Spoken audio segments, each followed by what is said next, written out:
पर हमने बात करी थी राउल्स लॉ की, तो आज हम उसी टॉपिक को आगे बढ़ाते हैं। तो राउल्स लॉ ग्राफ ये हमारा बचा हुआ था, तो आज हम राउल्स लॉ ग्राफ डिस्कस करेंगे।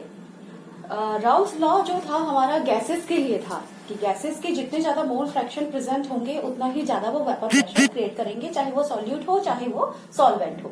तो इस क्योंकि ये क्लोज कंटेनर में हो रहा है तो यहाँ पर हमें मॉलिक्यूल्स को ध्यान देना है कि जो हम ग्राफ प्लॉट करेंगे वो भी हमें दिखना चाहिए कि वो क्लोज कंटेनर में हो रहा है।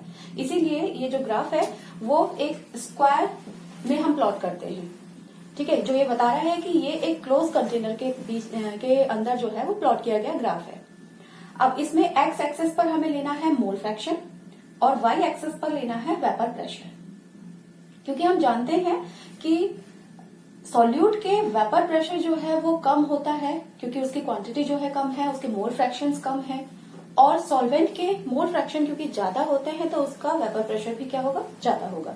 ठीक है, तो इसीलिए वेपर प्रेशर पॉइंट पर यानी वाई एक्सिस पर जो हम वेपर प्रेशर ऑफ सॉल्यूट लेंगे वो थोड़ा सा कम लेंगे, और उसके रेस्पेक्ट में जो वेपर प्रेशर ऑफ सॉल्वेंट है वो हमेशा क्या लिया जाता है, ज्यादा लिया जाता है, क्योंकि उसकी क्वांटिटी या उसके मोल फ्रैक्शन जो है वो ज्यादा होते हैं।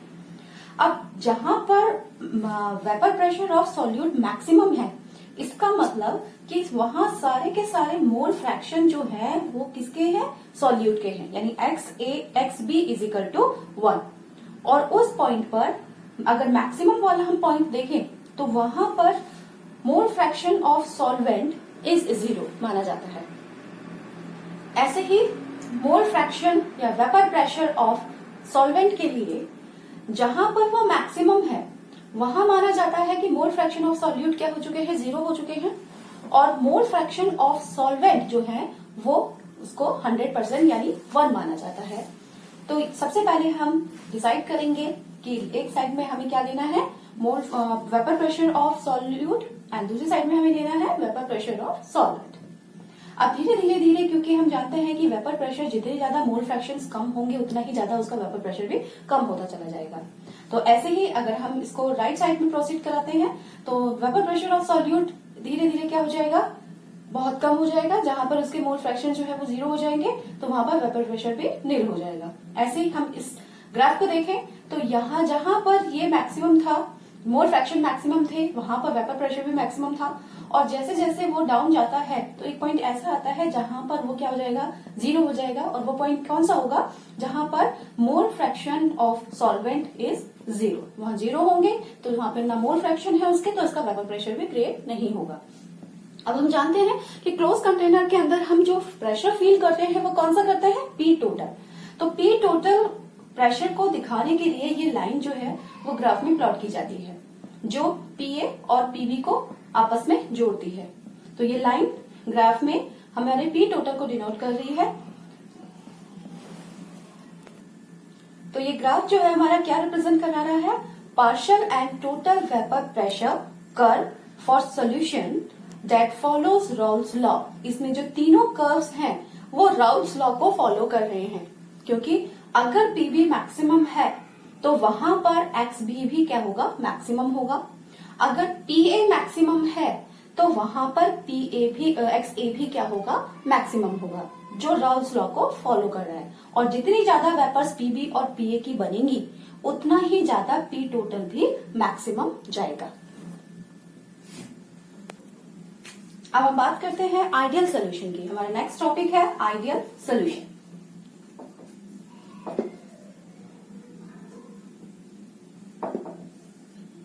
आइडियल सोल्यूशन, सबसे पहली कंडीशन आइडियल सोल्यूशन क्या होगा, ऐसा सोल्यूशन जो राउल्स लॉ को फॉलो करे। तो अभी हमने देखा कि राउल्स लॉ को फॉलो करने वाले कोई भी सोल्यूशन के लिए जो मोल फ्रैक्शन है वो पार्शियल प्रेशर के डायरेक्टली प्रोपोर्शनल होना चाहिए। तो इसके लिए कुछ कंडीशंस हैं।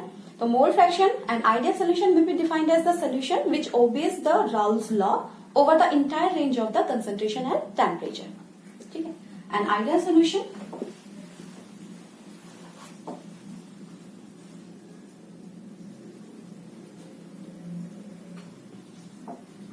may be defined as the solution which obeys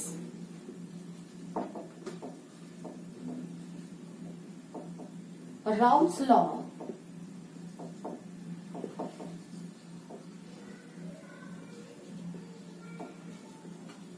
over the entire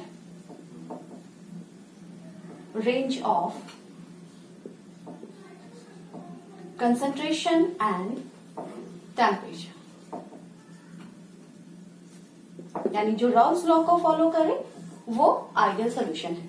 और राउल्स लॉ को फॉलो करने के लिए कंडीशंस क्या चाहिए, तो हमारी कुछ कंडीशंस थी जो हम डिस्कस करेंगे यहाँ पर, जो आइडियल सोल्यूशन जो है फॉलो करते हैं। First condition, it should be PA is equal to P naught A x A और PB is equal to P naught B x B, यानी जितने ज्यादा मोल फ्रैक्शन सॉल्यूट और सॉल्वेंट के होंगे उतना ही ज्यादा वो वेपर प्रेशर एक्सर्ट करेंगे। ये फर्स्ट कंडीशन है। Second condition is delta H mixture is equal to 0। Delta X mixture का मतलब है, क्योंकि हम बाइनरी सोल्यूशन की बात कर रहे हैं, तो बाइनरी सोल्यूशन में अगर दो एक सॉल्यूट या सॉल्वेंट जब हम मिलाते हैं तो उनकी एंथैल्पी मिलाने के बाद, दोनों सोल्यूशन को मिलाने के बाद जो रिजल्टेंट एंथैल्पी होगी उसमें डिफरेंसेस नहीं आने चाहिए।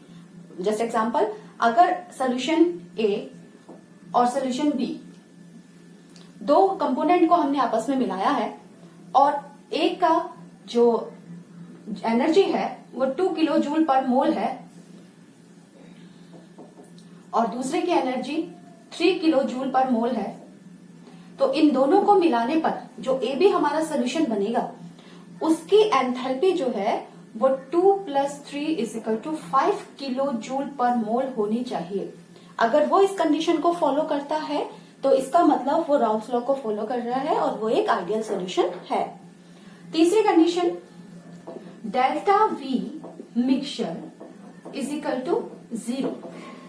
Delta V mixture is equal to 0, इसका मतलब कि अगर दो कंपोनेंट को मिला रहे हैं, अगर सपोज हमारा ए और बी दो कंपोनेंट है और इनको हमने मिलाया है और ए के हमने 2 ml लिए हैं और बी के भी हमने 2 ml लिए हैं, तो जो हमारा रिजल्टेंट सोल्यूशन बनेगा, यानी ए बी अगर जो हमारा फॉर्म हो रहा है तो उसका वॉल्यूम अगर 4 ml है, एग्जैक्ट 2 + 2 यानी 4 ml बन रहा है, तो इसका मतलब वहां वॉल्यूम में कोई डिफरेंसेस क्रिएट नहीं हुए हैं और ये राउल्स लॉ को फॉलो कर रहा है और ये एक आइडियल कंडीशन है आइडियल सोल्यूशन के लिए। ठीक है, तो ये हमारे 3 पॉइंट्स हैं, 3 कंडीशंस हैं और ये बहुत इंपॉर्टेंट टॉपिक है जो हर बार पूछा जाता है।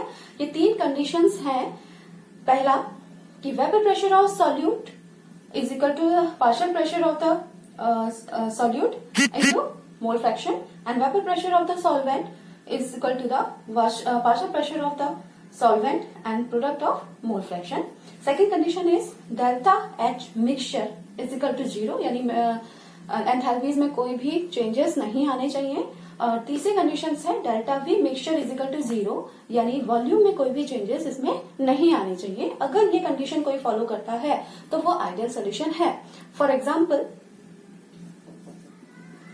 N-heptane and N-hexane, इन दोनों का देख रहे हैं हम, दोनों का नेचर क्या है, पॉलर है, N-heptane और N-hexane, और दोनों के कार्बन चेन में बहुत ज्यादा डिफरेंसेस भी नहीं है। हेप्टेन मतलब 7 कार्बन और हेक्सेन मतलब 6 कार्बन, यानी बहुत ज्यादा इसके मॉलिक्यूलर मास में भी डिफरेंसेस नहीं है। तो अगर हम इनको मिलाएंगे तो इसके रिजल्टेंट सोल्यूशन यानी रिजल्टेंट एंथैल्पी में या इसके वॉल्यूम में भी बहुत ज्यादा चेंजेस नहीं आएंगे। और क्योंकि mole fraction directly proportional to the mass, तो मास में बहुत ज्यादा इसमें चेंजेस नहीं है, तो इसीलिए इसके मोल फ्रैक्शन में भी ज्यादा चेंजेस नहीं आएंगे और जैसे ही मोल फ्रैक्शन होगा वैसे ही हमारा वेपर प्रेशर भी क्रिएट होगा। तो इन दोनों के मिक्सचर से, क्योंकि ये दोनों सोल्यूशन जो है वो सेम नेचर के हैं, दोनों नॉन पोलर हैं, दोनों ही ऑर्गेनिक कंपाउंड्स हैं और नॉन पोलर हैं, तो इन दोनों को मिलाकर के जो हम सोल्यूशन बनाएंगे वो एक एग्जाम्पल होगा आइडियल सोल्यूशन का और ये राउल्स लॉ को फॉलो करेगा। अब हम बात करते हैं नॉन आइडियल सोल्यूशन की।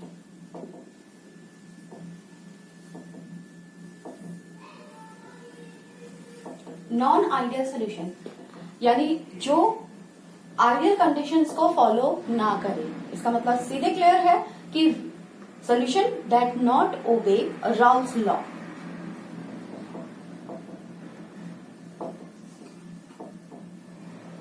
the solution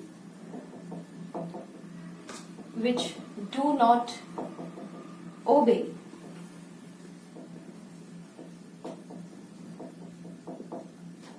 Raoult's law is called non-ideal solution. अब इसकी कंडीशंस क्या होंगी?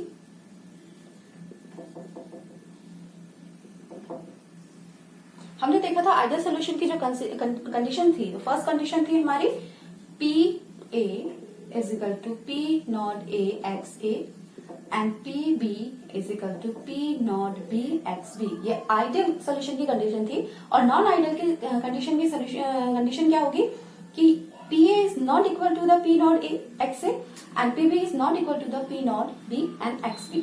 This is the first condition.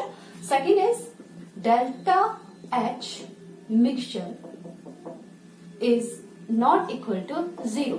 यानी जो डिफरेंसेस है वहां पर हमने देखा था राउल्ट्स लॉ के आइडियल सॉल्यूशन में कि जब हम दो मिक्सचर को मिलाते हैं और उनके रिजल्टेंट सोल्यूशन को मिलाने के बाद जो रिजल्टेंट सोल्यूशन हमको मिल रहा है उसके एंथैल्पीज में कोई डिफरेंस नहीं आ रहा है तो वो क्या होगा? आइडियल सोल्यूशन होगा. लेकिन अगर डिफरेंसेस आ जाए जस्ट लाइक 2 किलो जूल और 3 किलो जूल, दो अलग अलग सॉल्वेंट को अगर हमने मिलाया जिनकी एनर्जी 2 और 3 थी, तो उनको मिलाने पर अगर हमें एग्जैक्ट 5 ना मिले तो इसका मतलब वो राउल्ट्स लॉ को फॉलो नहीं कर रहा है और वो आइडियल सोल्यूशन भी नहीं होगा.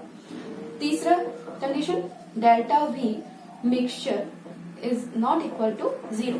यानी अगर हमने किसी कंपोनेंट के जस्ट लाइक 2 ml या दूसरे कंपोनेंट के हमने 3 ml आपस में मिलाए हैं और हमको जो रिजल्टेंट सोल्यूशन मिलता है उसके हमें अगर 5 ml नहीं मिलते हैं तो इसका मतलब वहां पर डेल्टा वी जो है वो जीरो के बराबर नहीं है. तो वहां कुछ ना कुछ चेंजेस जरूर होंगे. अब हमने देखा कि नॉन आइडियल कंडीशंस में डेल्टा एच या डेल्टा वी जो है वो जीरो के इक्वल नहीं होता है और पार्शियल प्रेशर भी हमारा जो है वो राउल्ट्स लॉ को फॉलो नहीं करता है. तो अब इस कंडीशन में जब वो इक्वल टू जीरो नहीं है तो इसका मतलब वो या तो जीरो से कम होगा या फिर जीरो से ज्यादा होगा. तो जो भी दो भी कंडीशंस होंगी, चाहे कम हो चाहे ज्यादा हो, दोनों ही कंडीशंस में वो राउल्ट्स लॉ को इसके साथ क्या कर रहा है? डेविएशन शो कर रहा है. तो हम देखेंगे कि किस टाइप से वो डेविएशन शो करता है. तो नेक्स्ट टॉपिक हमारा होगा डेविएशन फ्रॉम राउल्ट्स लॉ. तो दो टाइप के डेविएशन इसमें देखे जाते हैं. पहला है पॉजिटिव डेविएशन और दूसरा है निगेटिव डेविएशन. पॉजिटिव डेविएशन में क्या होगा कि जो हमारी कंडीशंस थी यानी P A is greater than P not A and XB, PB is greater than P not B, XB.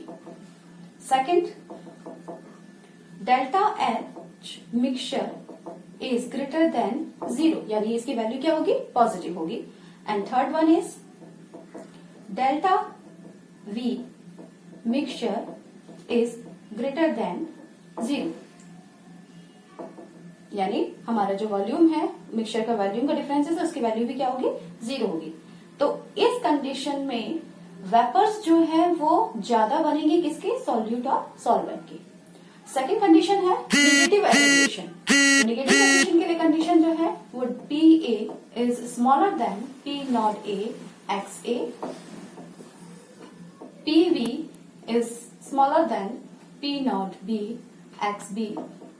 Second, delta H mixture is smaller than 0 and delta V mixture is smaller than 0. यानी इस condition में जो vapour pressure बनेंगी A और B की वो पहले से कम बनेगी. अब हम कंपेयर करते हैं इन दोनों के ग्राफ को. हमने राउल्ट्स लॉ का ग्राफ देखा था.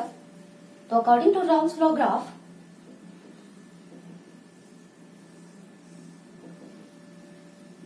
पीवी और पीए के बीच में अगर ग्राफ प्लॉट करें तो वो एक स्ट्रेट लाइन दे रहा था.